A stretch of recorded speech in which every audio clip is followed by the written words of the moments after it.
दोस्तों, क्या हरियाणा में अब लोकतंत्र की जगह अफसरशाही का राज चल रहा है? क्या प्रदेश में चुने हुए जनप्रतिनिधियों को अफसरों के सामने खुद अपनी पहचान बतानी होगी? क्या विपक्षी विधायक जनता की समस्याएं लेकर जाए तो भी अफसर हंस देते हैं, वो भी उनके मुंह पर? क्या अफसरों ने यह मान लिया है कि विपक्ष की बात सुननी ही नहीं है? क्या अब हरियाणा में डीसी, एसपी, एसडीएम तय करेंगे कि विधायक के कहने को गंभीरता से लेना है या नहीं? क्या ये सीधे सीधे लोकतंत्र का अपमान नहीं है? और सबसे बड़ा सवाल, क्या खट्टर सरकार के बाद आई नायब सिंह सैनी सरकार ने वो सब भुला दिया जो अनिल विज जैसे वरिष्ठ मंत्रियों ने विधायक प्रोटोकॉल को लेकर कहा था? दोस्तों, ये सवाल इसलिए है क्योंकि पलवल में कांग्रेस विधायक रघुवीर सिंह तेवतिया और डीसी हरीश वशिष्ठ के बीच हुई तीखी बहस ने एक बार फिर सिस्टम की परतें खोल दी है। नमस्कार दोस्तों, मैं हूं प्रदीप डवास। दोस्तों, जनता के चुने हुए नेता जो विधानसभा में बैठते हैं, जिनके क्षेत्र में लाखों लोग वोट देकर उन्हें भेजते हैं, जब वही विधायक अपनी जनता की शिकायतें लेकर अधिकारियों के सामने जाता है तो अफसर हंसने लगते हैं। हरियाणा के पलवल जिले में जो नजारा ग्रीवेंसेस कमेटी की बैठक में दिखा, उसने सत्ता और प्रशासन के रिश्तों की सच्चाई को क्या पूरी तरह से बेनकाब नहीं कर दिया है? पृथला से कांग्रेस विधायक रघुवीर सिंह तेवतिया जब बैठक में अपने क्षेत्र की गंभीर समस्या जल भराव को उठाते हैं तो विधायक की ओर से आरोप लगाया गया कि डीसी साहब ने उनकी बात को गंभीरता से नहीं लिया। विधायक के बार बार कहने पर भी अफसर सवालिया लहजे में कहते हैं, इतना पानी कहां से आ गया? और यहीं से शुरू होती है वो बहस जो पूरी सिस्टम की सड़ांध को सामने लाती है। विधायक तेवतिया कहते हैं कि डीसी साहब, दिमाग से निकाल दीजिए कि मैं कोई दूसरी लाइन का नेता हूं। मैं झूठ नहीं बोलता, चलिए मेरे साथ दिखाता हूं। और इस दौरान प्रदेश की स्वास्थ्य मंत्री आरती राव मंच पर बैठी रही, लेकिन चुप, ना कोई टोका ना कोई हस्तक्षेप। और फिर सवाल उठता है, क्या कांग्रेस के विधायक को इसलिए चुप कराने की कोशिश हुई क्योंकि वह विपक्ष का है? क्या यही लोकतंत्र है जहां एक जनप्रतिनिधि जो संविधान के तहत चुना गया है, जब अपनी समस्या रखता है तो अफसर उस पर शक करे, हंसने लगे या ताने कसे?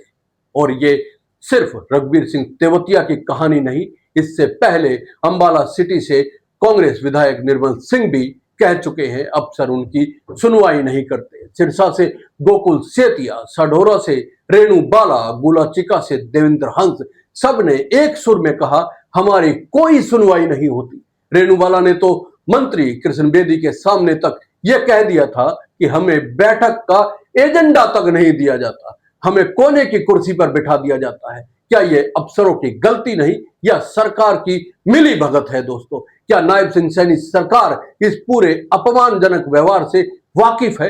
क्या स्पीकर हरविंदर कल्याण को नहीं पता कि विधायकों के लिए बनाई गई प्रोटोकॉल कमेटी अब खत्म हो चुकी है? सवाल यह भी है कि मार्च 2025 के बाद विधायक प्रोटोकॉल कमेटी को क्यों भंग कर दिया गया? क्या यह इत्तेफाक है या फिर एक सोची समझी रणनीति की सत्ता में बैठे नेता अफसरों को खुला छोड़ दे और विपक्ष की आवाज को कुचलने दिया जाए? अनिल विज जो खुद प्रोटोकॉल कमेटी के चेयरमैन रह चुके हैं, उन्होंने साफ कहा था, विधायक का प्रोटोकॉल मुख्य सचिव से भी ऊपर होता है, चाहे सत्ता पक्ष का हो या विपक्ष का, उन्हें सम्मान मिलना ही चाहिए। तो फिर नायब सैनी इस नीति को क्यों भूल गए? एक अफसर का कर्तव्य होता है जनप्रतिनिधि की बात को गंभीरता से लेना, उसकी शिकायत का समाधान करना। लेकिन हरियाणा में अब आलम यह है कि विपक्ष के विधायकों की बात सुनी ही नहीं जाती, विधायक का मजाक बना दिया जाता है। गांव की सड़कें टूटी पड़ी है, 70 गांवों की लिंक रोड बर्बाद है। क्या इन सवालों का हक नहीं है रघुवीर सिंह तेवतिया को? क्या वो इसलिए गलत है क्योंकि वे सत्ता पक्ष में नहीं है? और जब वो कहते हैं कि जेई और एसडीओ रेस्ट हाउस में आकर बात नहीं करते, तो क्या ये अफसरशाही की मनमानी नहीं है? क्या अब एमएलए को भी बुलाने के लिए अफसर खुद शर्तें तय करेंगे? इस घटना के बाद भले ही डीसी साहब मौके पर गए हो और जल भराव देखकर समाधान का आश्वासन भी दिया हो, लेकिन सवाल वही खड़ा है। अगर कैमरा वहां नहीं होता, अगर मीडिया वीडियो ना चलाता, तो क्या डीसी साहब कभी बाहर निकलते? क्या वे दबाव से उपजा समाधान था, या सचमुच में जनहित में लिया गया फैसला? और क्या बाकी विधायकों को भी इसी तरह कैमरे, मीडिया और वायरल वीडियो की जरूरत पड़ेगी? क्या अब विधायक बनने के लिए जनता से नहीं, कैमरे से आशीर्वाद लेना होगा? और इस सबसे ऊपर, क्या नायब सिंह सैनी सरकार जानबूझकर प्रोटोकॉल कमेटी को भंग कर चुकी है ताकि विधायक शिकायत ही ना कर सके? पंजाब हरियाणा हाईकोर्ट के एडवोकेट हेमंत कुमार ने भी इस मुद्दे को विधानसभा स्पीकर, गवर्नर और मुख्यमंत्री तक पहुंचाया है, लिखित में ज्ञापन दिया है, लेकिन अब तक कोई जवाब नहीं आया, ना कोई आदेश। क्या सरकार ने यह तय कर लिया है कि अब अफसरशाही ही सब कुछ तय करेगी? क्या विधायक सिर्फ दिखावटी चेहरा बनकर रह गए हैं? क्या यह जनता के वोट का अपमान नहीं है जब जनता अपने विधायक से कहे हमारे गांव में सड़क नहीं है, पानी भरा है, और विधायक जाकर डीसी से कहे देख लीजिए, और फिर विधायक कहे कि उनकी बात को गंभीरता से नहीं लिया गया? तो क्या ये सरकार की नाकामी नहीं है? क्या अब जनप्रतिनिधि बनाम सरकारी अफसर की लड़ाई शुरू हो चुकी है? क्या अब सत्ता पक्ष के विधायक ही सुनवाई के हकदार है, विपक्ष नहीं? क्या यही लोकतंत्र है दोस्तों, या ये अफसरशाही का नया चेहरा है जिसे सत्ता का संरक्षण प्राप्त है? हरियाणा सरकार को यह तय करना ही होगा। विधायक जनता के प्रतिनिधि है, अफसर नहीं। विधायक का सम्मान सत्ता का हो या विपक्ष का, वो दिखाई देना चाहिए। वो जनता के भरोसे से आते हैं, लेकिन जब वही भरोसा अफसरशाही के ठाकों में दब जाए तो लोकतंत्र शर्मिंदा होता है दोस्तों।